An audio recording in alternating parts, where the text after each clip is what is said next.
साधी सोपी खोबऱ्याची चटणी बघतोय। ती जरी खोबऱ्याची चटणी असली तरी तिचा अनेक प्रकारे तुम्हाला स्वयंपाकात उपयोग होऊ शकतो आणि एकदा तुम्ही करून ठेवली की आरामात आठवडाभर तुम्हाला फ्रीजमध्ये ठेवता येते आणि ती टिकते, ती खराब होत नाही। आणि ती कशी करायची ते आज मी तुम्हाला सांगणार आहे आणि त्याचे काय काय उपयोग आहेत हे पण व्हिडिओमध्ये सांगणार आहे। हॅलो नमस्कार, मी अमरज्योती खेडकर।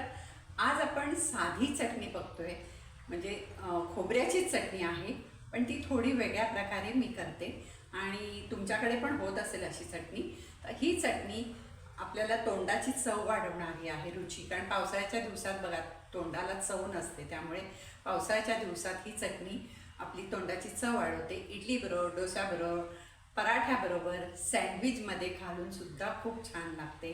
आणि बाकी मग तुम्ही म्हणजे आम्ही सॉस वापरत नाही, त्यामुळे ज्या ज्या गोष्टींमध्ये आपण सॉस घालून म्हणजे घेतो त्या सगळ्या गोष्टींसाठी तुम्ही ही चटणी वापरू शकता, किंवा जेवताना सुद्धा तुम्ही तोंडी लावून पानाला डावी बाजू म्हणून घेऊ शकता।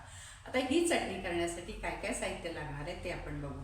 आता उन्हाळ्याच्या दिवसात आपण पुदिन्याची चटणी नेहमी करतो, पण पुदिना या दिवसात थंड म्हणजे शरीराला थंडावा देणारा पुदिना आहे। तर ह्या दिवसात पुदिन्याची चटणी खाल्ली तर जास्त थंड होईल, म्हणून मग आपण पुदिन्याची चटणी न करता ही चटणी कशी करायची ते आता आपण बघूया। ही चटणी करण्यासाठी काय काय साहित्य लागणार आहे ते आपण बघू। 1 वाटी आपण नारळ घेतलाय। आता ह्याच्यामध्ये मी एक मजा सांगते, नारळ जेव्हा आपण खवतो, म्हणजे आमच्याकडे खवतो म्हणतात किंवा किसतो, जे काय तुम्ही म्हणत असाल ते, त्यावेळेला ही काळी पाट कधी कधी अशी पडते, म्हणजे तुकडे पडतात, तर ते ह्याच्यामध्ये चटणीमध्ये घ्यायचे। नेहमी आम्ही नारळ किसताना किंवा नारळ खवताना त्याचं जे वरचं पांढरं शुभ्र खोबरं असेल ते वेगळ्या डब्यात काढते मी, आणि हे जे खालचं खोबरं असेल हे बघा, हे थोडंसं काळं काळं असतं, ते मी एक वेगळं ठेवते, कारण अशा खोबऱ्याची चटणी करते। आणि बाकी मग पांढरं खोबरं असतं ते उपमा, पोहे किंवा काय तुम्ही जे कराल त्याच्यामध्ये भाजीमध्ये वगैरे घालायला ते वेगळं ठेवते। आता हे असं 1 वाटी खोबरं घेतलेलं आहे। कोथिंबीर भरपूर घ्यायची, हे बघा वाटीभर म्हणजे अशी भरपूर कोथिंबीर घेतली आहे मी। 2 मिरच्या घेतल्या आहेत, तुम्हाला किती तिखट आवडत असेल त्याप्रमाणे तुम्ही मिरची घ्या। त्याच्यानंतर एक 10-12 पाकळ्या मी लसणाच्या घेतल्या आहेत। लसूण ह्याच्यामध्ये घालावा, म्हणजे लसणाने ही चटणी छान लागते। तसंच मी एक चिंचेचं बुटूक घेतलं आहे, चिंचेची चव चांगली लागते। आता मी ह्याच्यामध्ये साखर किंवा गूळ घालणार नाही आहे, पण तुम्हाला जर आवडत असेल तर ह्याच्यामध्ये गूळ घाला। चिंच घातली ना की नेहमी थोडासा एवढा गूळ घातला की चव छान लागते। शक्यतो आम्ही ज्या वेळेला लसूण घालतो ना त्यावेळेला मी हे घालत नाही, म्हणजे साखर किंवा गूळ घालत नाही, नाहीतर लसणाची चव वेगळी लागते। आणि ह्याच्यासाठी चटणी पूर्ण मिळून येण्यासाठी 2 चमचे दाण्याचा कूट घेतलेला आहे। या दाण्याच्या कूटाच्या ऐवजी तुम्ही तीळसुद्धा घेऊ शकता। तीळ घेतल्याने ती चटणी अजून पौष्टिक होते आणि चवीला पण छान लागते। तसंच चवीपुरता मीठ घालणार आहोत। एवढंच साहित्य आहे, ह्याच्यात जास्त काही घ्यायचं नाही आहे। आता ही चटणी करण्यासाठी प्रथम आपण मिक्सरच्या भांड्यामध्ये लसूण आणि ही चिंच आहे ही घालू, आणि ह्याच्यामध्ये आपण मिरच्या टाकू,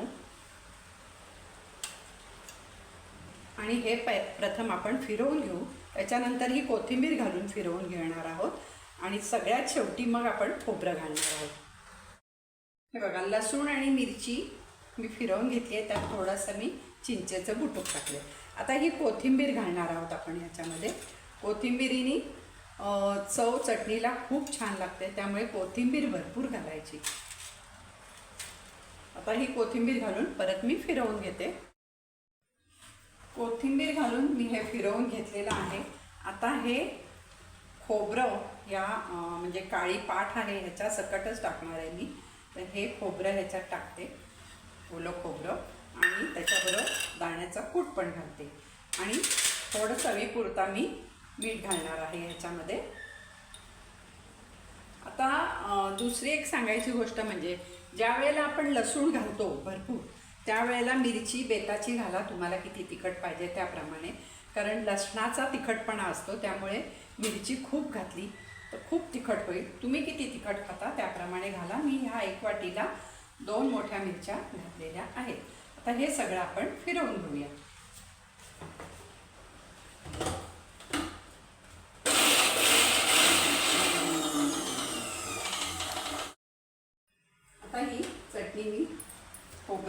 फिरवून घेतले.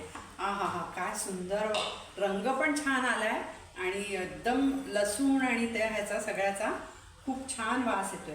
बरं, ह्याच्यामध्ये तुम्ही वाटताना थोडासा कढीपत्ता घालू शकता, त्या कढीपत्त्याचा पण वास छान येतो. आता आपण थोडा कढीपत्ता घालू. मी कढीपत्त्याची मी एक 10-12 पानं ह्याच्यामध्ये घालते आणि परत एकदा फिरवून घेते. कढीपत्त्याचा पण वास खूप छान येतो ह्या चटणीला. आणि ही अशी चटणी आहे ना, अशी चटणी तुम्ही करून ठेवली आणि म्हणजे आता मी 1 वाटीचं तुम्हाला दाखवले, तर तुम्ही जास्त करून ठेवली किंवा कधी कधी आपल्याकडे भाजी कमी असते, अशा वेळेला ही चटणी कांदा थोडा परतायचा, तुम्हाला टोमॅटो आवडत असेल तर टोमॅटो टाकायचा आणि हे करायचं, फोडणी करायची, कांदा परतायचा आणि त्या परतलेल्या कांद्यामध्ये हळद वगैरे घालून नंतर ही चटणी घालायची आणि छान परतून घ्यायची आणि थोडंसं पाणी घालून थोडंसं त्याला हे करायचं, म्हणजे अगदी सुकी सुकी नाही ठेवायची. तुम्हाला सुकी आवडत असेल तर सुकी ठेवा. ही परतलेली चटणी अप्रतिम लागते, जेवताना खूप छान चव वाढवते जेवणाची आणि ह्याच्याबरोबर भाकरी केली तांदळाची किंवा ज्वारीची तर अप्रतिम लागतं अशी चटणी. आणि तुम्ही कांद्यात परतून ती करून बघा. हे बघा, ही आपली आता चटणी झालेली आहे आणि ही चटणी आहे ना, तुम्ही बघा तर मी ह्याच्यात पाणी अजिबात घातलेलं नाही आहे आणि ही थोडीशी अशी भरभरीत वाटली आहे, कारण भरभरीत वाटलीच ती तशी जाते. पाणी घातलं तर ती होते बारीक, पण मी पाणी न घालता वाटलेली आहे, त्यामुळे ही टिकते. आणि ज्या वेळेला तुम्हाला वाटत असेल की ही चटणी थोडीशी पाणी घालून पाहिजे आहे, तर त्यावेळेला तुम्ही फ्रीजमधनं काढल्यावर थोडंसं पाणी घालून घ्या.